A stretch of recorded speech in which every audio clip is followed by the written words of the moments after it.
I began by constructing the composition, striving to accurately convey the pose of the figure in the long down jacket, ensuring that the figure would fit naturally into the perspective. On a clean, thick sheet of paper, I used light pencil lines to outline the general proportions of the body, defining the gaze direction and the slope of the shoulders. Next, I outlined the boundaries of the clothing, its volume and folds, creating a sense of softness and thickness in the fabric. I paid particular attention to the silhouette.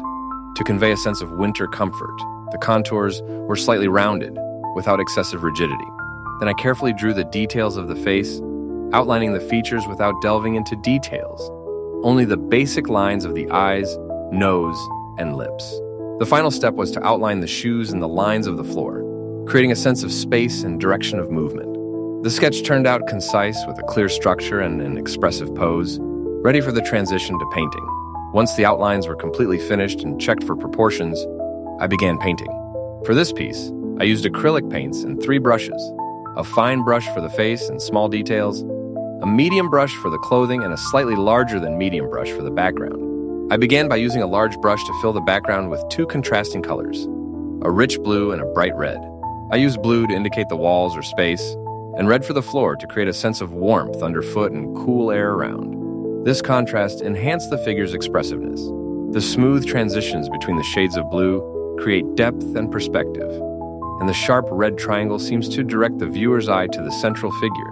Next, I began with the clothing, as it takes up the majority of the composition and sets the tone for the entire image. Using a medium brush, I applied the first layer of gray violet, creating the base of the down jacket. Then, while the paint was still wet, I added shadows with a darker shade and softly blended the edges to convey volume. I drew the lines of the seams and folds with a thin brush, using a nearly black tone with a hint of blue. This added vibrancy and depth. The red collar and lining of the hood became an accent, contrasting with the cool tones of the outerwear. Next, I painted the hand, partially hidden in the pocket. I made it slightly darker than the base color of the down jacket to emphasize the hand's position and create the illusion of depth.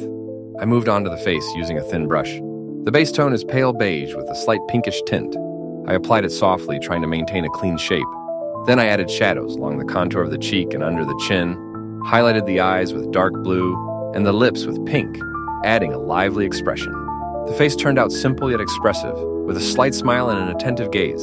Once the main elements were complete, I added smaller details, the outlines of the shoes, the folds in the pants, and the lines between the flowers. White accents on the soles and cuffs gave the work a lively, finished look. The final step was to work on the hair. For it, I used a nearly black paint, with a hint of blue, to accentuate the painting's cool light. The hair was painted with short brushstrokes, imitating a thick, slightly tousled texture. After the hair dried, I adjusted some lines with black paint, enhancing the contours and giving the work a more graphic feel. The result is a painting with a vibrant combination of cool and warm, calm, and movement.